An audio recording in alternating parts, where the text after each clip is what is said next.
You want a piece of me, boy? Nuclear launch detected. Eh bien, bonsoir à tous. C'est la première prise Oui. de la journée, Oui, bien oui, évidemment. Acting Studio, Oui. voilà, au rendez-vous pour cette Hollywood League numéro 112. Voilà, nouvelle édition, 112e. Il y en a un paquet, ça traîne depuis des années et ça Oui. tient bon la route. Cette édition est, mon cher Tekel, toute particulière puisque Oui. les joueurs qui étaient à Pyeongchang pour les IEM ne sont pas rentrés à la maison. Voilà, avec l'envie de s'entraîner pour Katowice. Et ils ont donc décidé de rester un mois en Corée et participent donc quasiment tous à l'Hollywood League. Tout à fait. Et du coup, en Corée, à l'heure actuelle, on a concrètement le top 3 français, Stéphano, Petit Drogo et DNS, qui sont sur place. DNS étant de loin celui qui performe le mieux à l'heure actuelle au niveau des différents runs dans les compétitions. Stéphano et Petit Drogo, je serais curieux de voir ce que ça donnait, mais Drogo a déjà pas mal en termes de pas de wine, mais de constat de la défaite dans le match-up qui est le PVT pour lui. Match-up qui est considéré comme légèrement broken pour les Protoss et qui pourtant met le bon Drogal en difficulté. Arex qui rejoint la road to put, merci à toi. Putain, et je suis complètement grillé direct par Boxstrem. Yogo, un t-shirt. J'ai complètement oublié de partir. J'enlève mon t-shirt, voilà. Donc, comme un gros dégueulasse que j'en suis, mais voilà, grillé. Non, dans mais tes jeux. en fait, il y a l'excuse parfaite, alors qui est parfois vraie. Des fois, t'es doublon. Des fois, tu as deux t-shirts qui sont les mêmes. Et parfois, c'est vrai.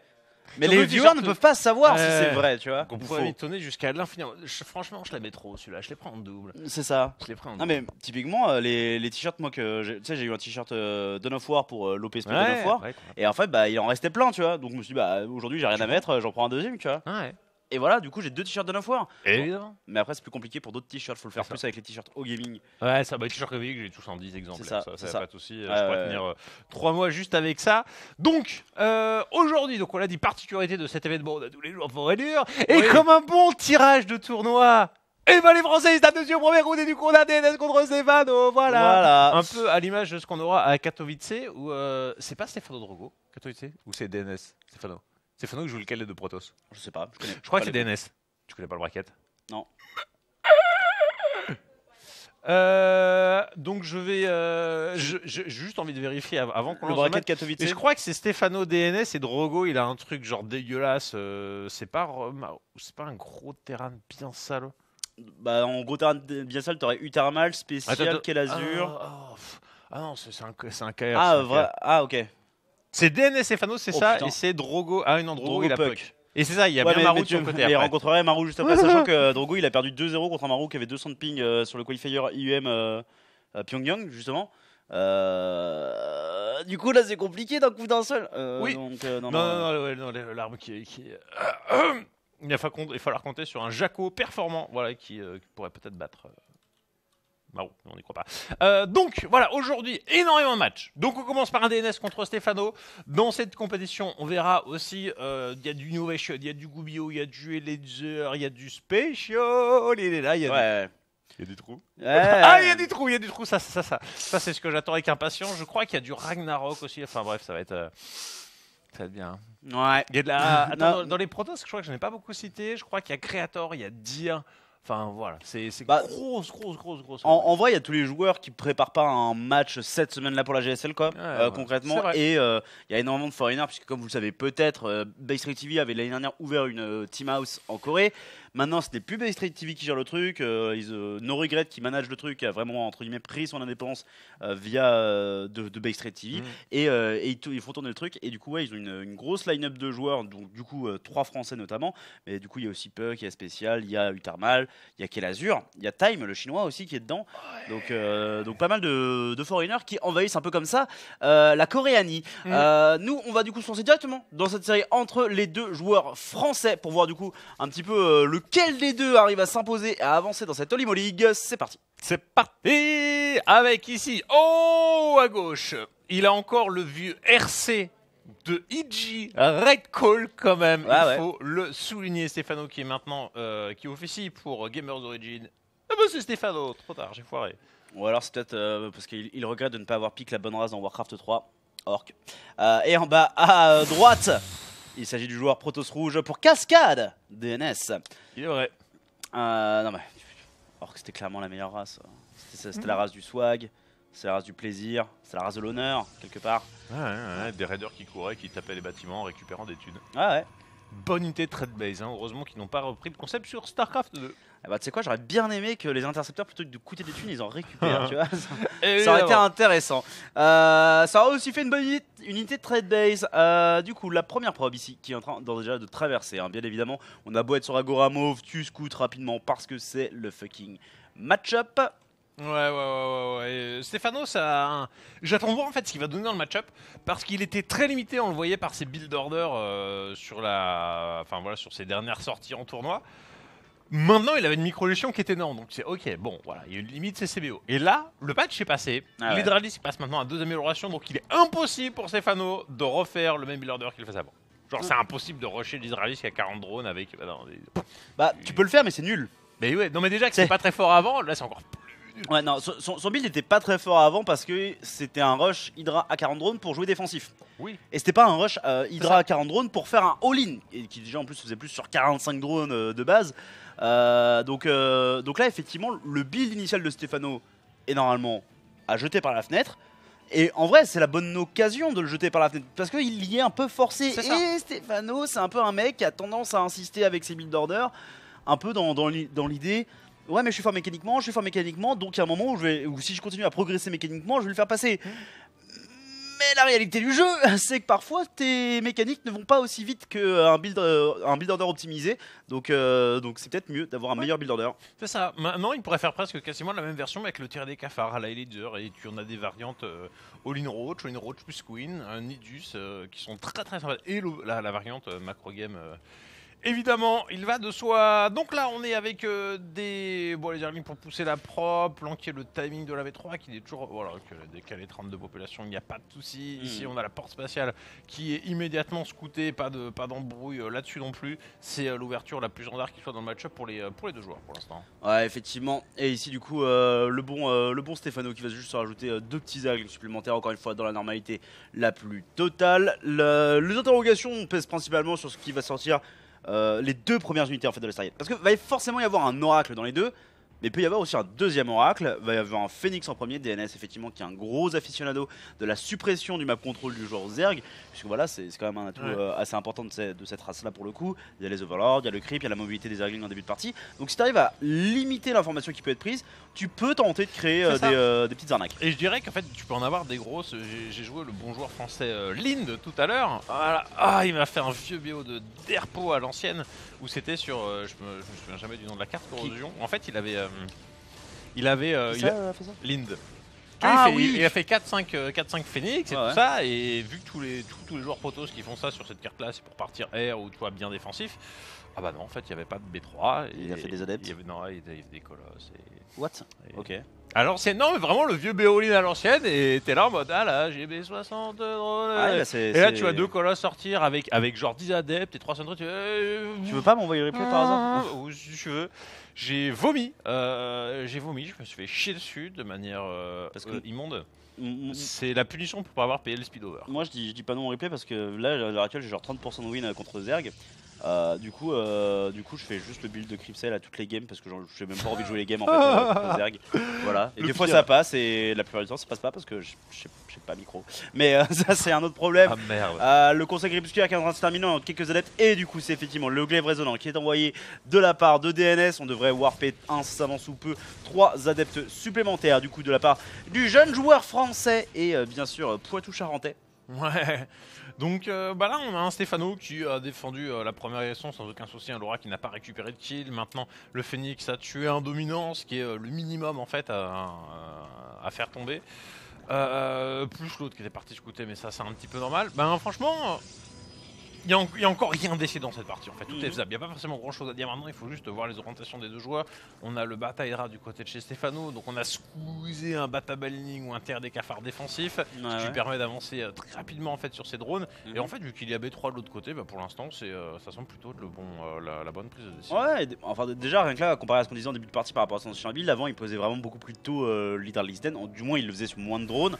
Et du coup déjà là de le voir avec 55 drones quasiment avant que le bâtiment Hydra se termine, déjà moi ça me plaît beaucoup plus en termes de style de jeu. Maintenant ça veut juste dire qu'il rentre dans ce qui est déjà connu de la part de DNS, parce que là, il n'y a rien d'incroyable. Wow. Et là, il y a beaucoup d'adeptes. Holy Et shit. là, t'es tout juste en train de faire des hydras du coup qui n'ont même pas le speed, qui est la première upgrade qu'on est en train de rechercher. Et là, ça est en train de faire des zerglings en urgence. Mais du coup, le fait de ne pas avoir fait ton bending nest, ça va te coûter méga cher.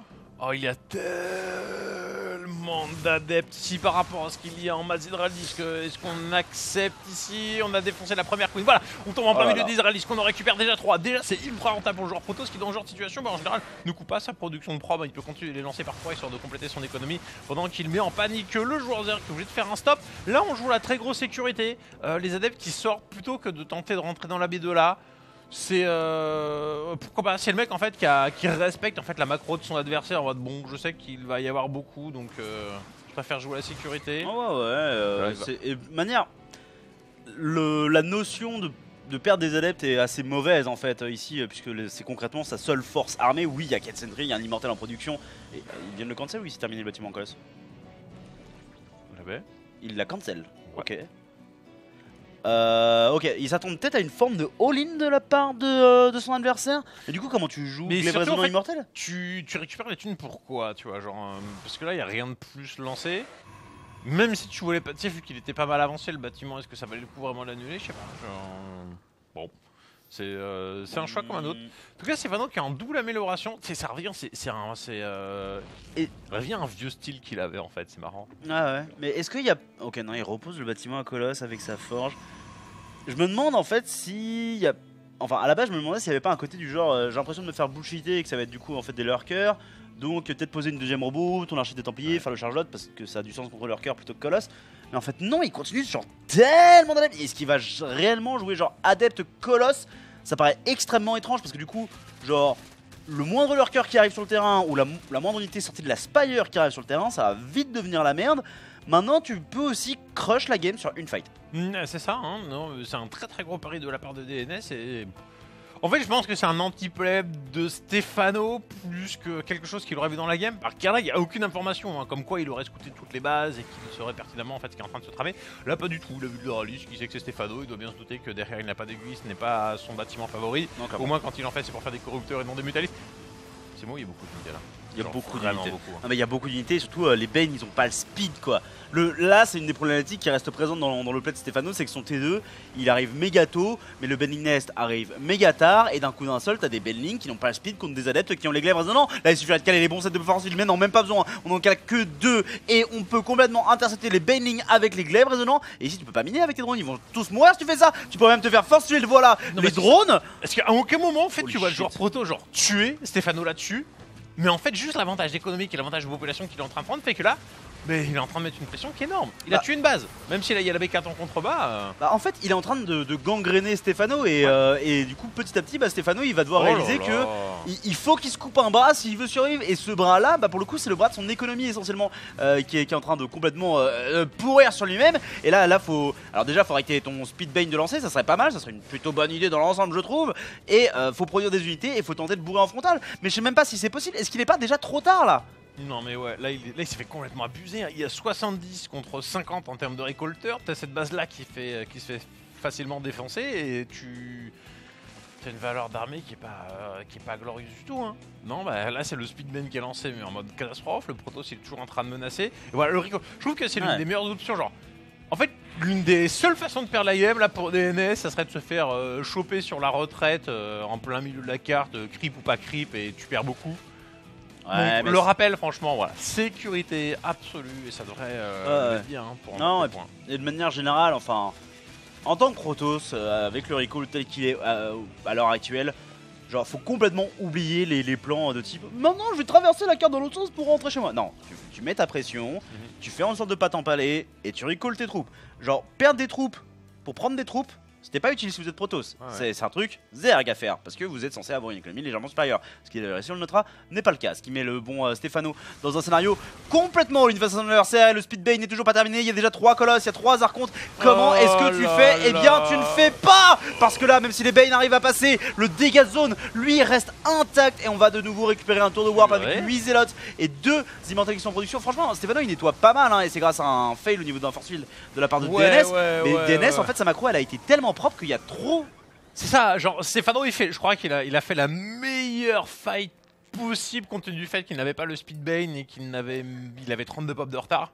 Mais c'était déjà, mais c'était pas assez quoi. Juste Stéphano, DNS s'est contenté de se mettre en opposition, faire des champs de force genre vite fait et genre ça a tenu haut la main. À la fin de la fight, les deux ont perdu leurs unités. Seulement il reste 3 colosses d'un côté et rien de l'autre. Voilà, c'est un peu le bilan. Bah ouais. Stéphano qui s'est fait complètement jambon sur cette game. On tente une transition, mais une transition quoi? Une transition technologique, pas économique, car là, oui, tu prends la goal, mais tu n'as pas refait de drone. C'est ça, donc ton income ici il doit être largement inférieur à celui du joueur proto, c'est exactement, voilà. La Spire elle est en train d'arriver, mais comme tu le disais, c'est pas un joueur du muta, Stéphano, en tous les cas pas dans ce match-up-ci, même si je pense que dans aucun match-up il fait des mutas à l'heure actuelle. Mais du coup, tu veux tenter des corrupteurs. Ok, on va admettre que tu arrives à sortir 5 corrupteurs, il y a 3 colosses et 3 archontes pour les protéger, ça paraît même bientôt 5. Ça paraît compliqué d'imaginer que des corrupteurs produits en aussi petit nombre arrivent à faire la diff, et pour en produire plus, il faudrait arriver à temporiser, mais une fois que le charge load est terminé... Tu vas te faire bruit. En fait, t'as pas de bon choix. Ta seule chance de gagner, de toute façon, tu vas faire un pari. Quoi qu'il arrive, il est mauvais. Donc ta seule chance de gagner, c'est que le Protoss il fasse le mauvais. Parce que là, si Stéphano il fait des drones et que le Protoss attaque, il est mort. Et s'il fait des unités et que le Protoss n'attaque pas, il est mort aussi. Donc en fait, il va falloir que... de toute façon, tu prends l'une des deux options et t'espères que le Protoss il fasse pas le bon choix. Maintenant, connaissant le niveau de jeu de DNS, ça risque d'être compliqué. Parce voilà. que DNS a toujours été un homme de l'ultra macro, etc. Mais il a tellement progressé en fait sur ces 6 derniers mois, je trouve vraiment. En fait, il a stagné pendant longtemps à peu près au même niveau. Genre, il était deuxième meilleur joueur français, juste derrière Drogo. Et voilà, c'était compliqué. Les joueurs le voyaient venir de très loin avec son style ultra défensif. Et en fait, il a appris à mieux multitask. Alors, on voit encore de temps en temps des petits fails sur le multitask, mais son multitask il s'est beaucoup amélioré. Sa micro-gestion elle est devenue assez insane. Et sa vision de jeu aussi a beaucoup progressé. Donc maintenant, en fait, il a beau avoir un style de jeu défensif. Et il encaisse tout comme un fucking punching ball, mais un punching ball qui est équipé d'un fucking pistolet laser et qui du coup te renvoie tout dans la gueule directement, notamment avec des élotes qui sont warpés dans la main, massive warp dans la main de Stéphano, ici l'armée qui est prise à partie. Certes c'est chiant, on se fait attraper pas mal d'unités, mais encore des immortels et des archontes qui sont au sol pour faire face aux hydralisques. Et là t'as perdu ta main en fait. C'est la boucherie, sachant qu'il y avait des élotes en mode bail un petit peu partout. Là c'est donc le tir de qui vient de se faire défoncer, le recall ici du joueur Protoss, un malin au taquet sur tous les fronts. Là il est simplement en train de prendre toute la technologie du pauvre joueur Zerg. C'est dur. C'est dur, tu vois, genre c'est pas... D'un côté c'est pas flashy parce que c'est pas genre la fight, il l'écrase, machin, en mode la domination, mais en même temps il ne laisse aucune chance à Stéphano de gagner les games. Voilà, tu vas faire un combat correct, tu vas même le remporter, mais en fait derrière ta main elle est morte. Bah c'est ça, c'est... Stéphane, DNS joue très stratège, quoi. Il accepte de sacrifier des pièces de son échiquier qui paraissent très importantes, genre le mec il vient de sacrifier une tour, un fou et un cavalier, oh mon dieu il va perdre la game. Mais non en fait ce que tu sais pas c'est qu'il a sa reine derrière ton roi, c'est-à-dire dans ta main en fait.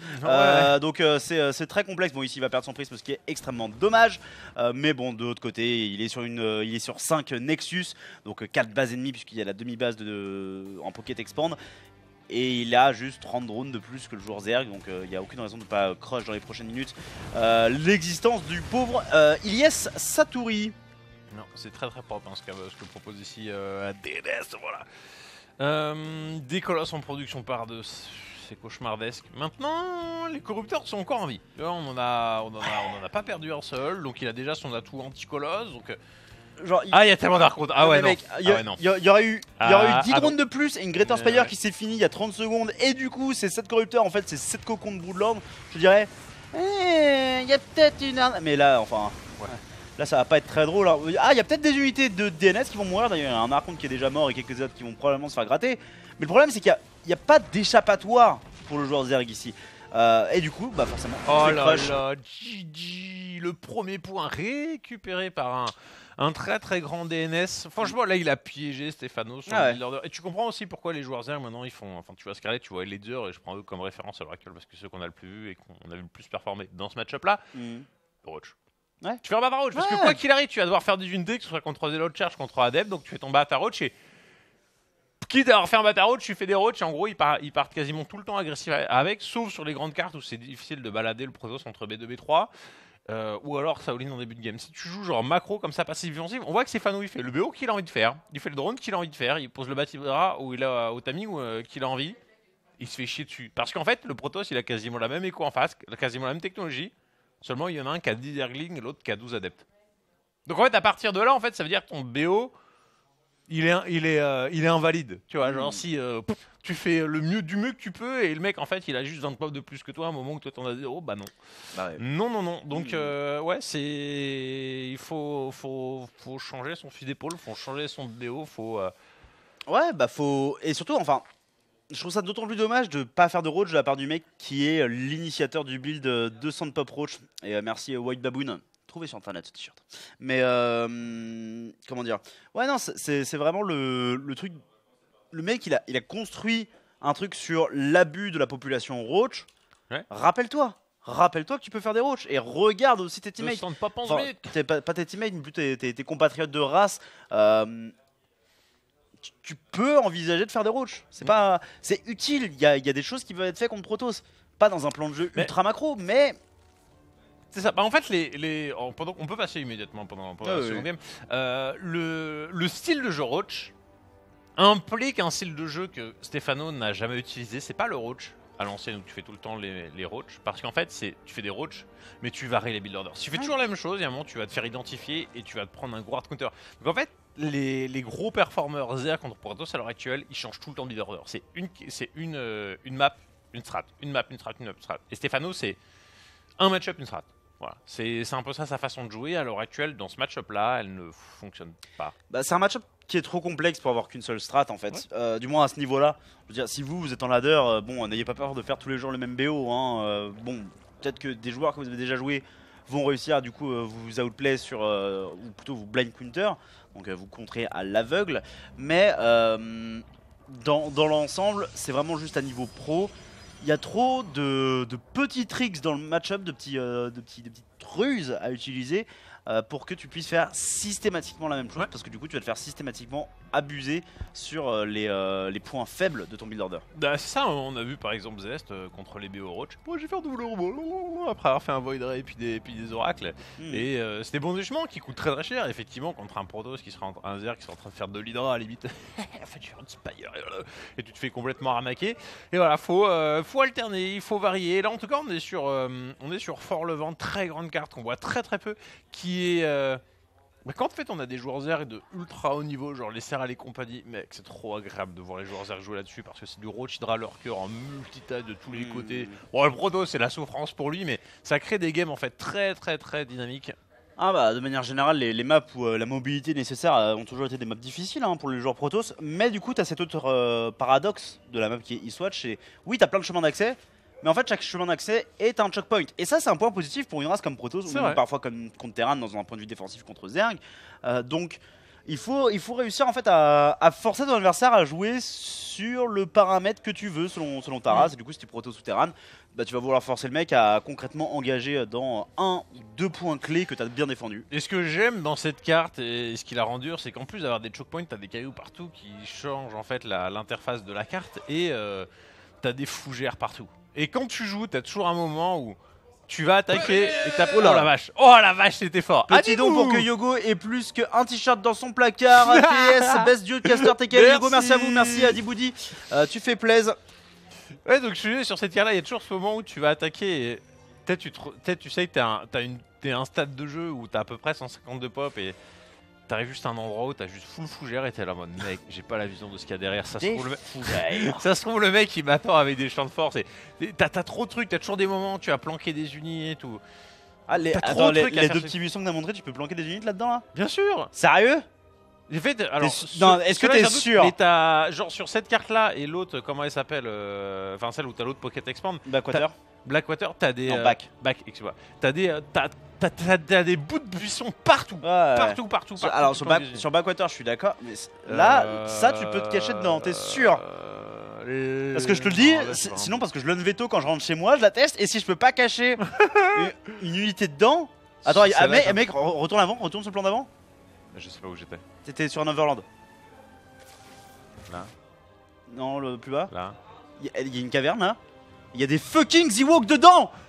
Holy shit. Pendant que l'oracle est en train d'harceler, on s'en bat les couilles. Il y a des Ewoks. Des Ewoks. Qu'est-ce qu'ils font? Mais ils sont radioactifs, regarde-les. Ils tentent de faire de la perche.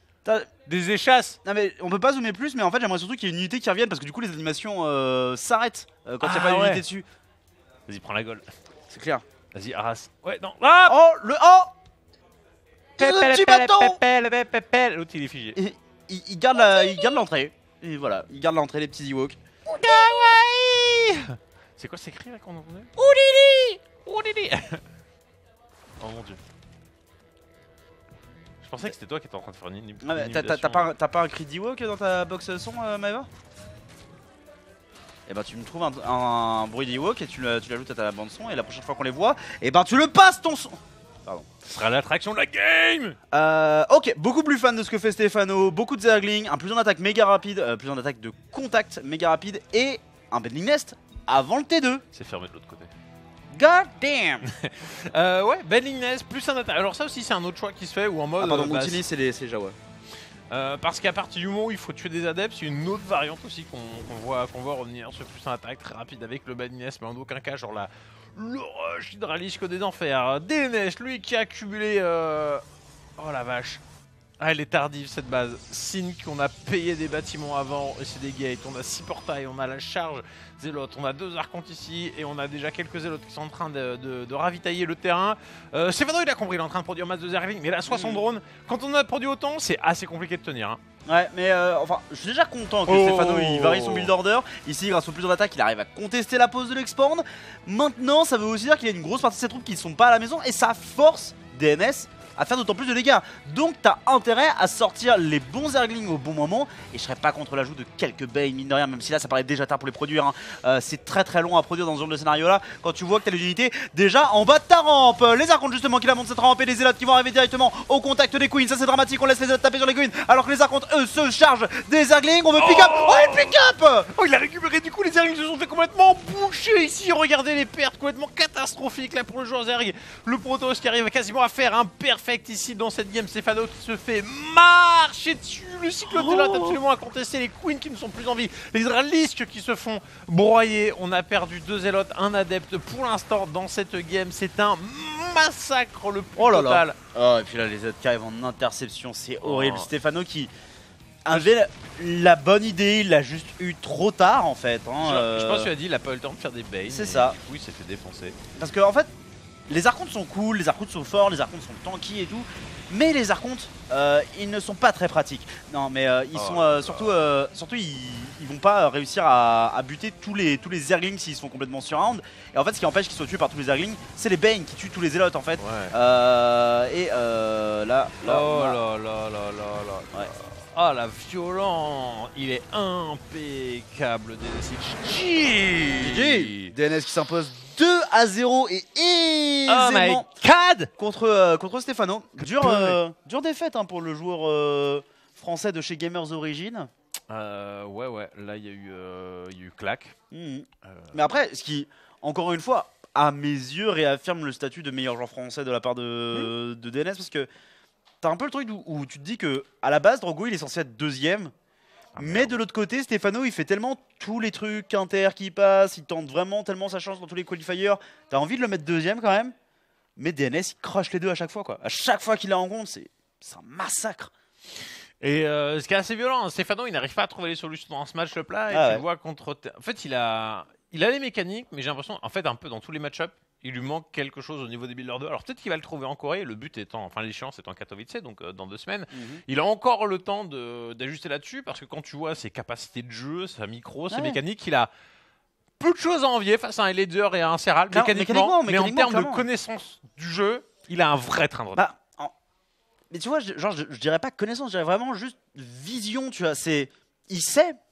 Et genre si tu lui donnes un replay, il va dire oui bah voilà là il va se passer ça, ça et ça, et du coup le mec s'il fait ça, genre le mec connaît, mais le mec ne voit pas, il a à mon avis il ne comprend pas ce qui lui arrive en travers de la gueule. Nous on fait un petit break, une toute petite minute, genre une minute syndical, 60 secondes, et on revient ensuite pour le match suivant. Voilà. DNS gagnant de ce match va avoir affronté Gumio, qui est du coup le champion de la saison 3 de la GSL 2017. Hein. C'est donc ça. la petite baguette face à un champion de GSL, c'est juste après 60 secondes et pas une de plus de break. Est-ce que tu es prête, Maëva? Non.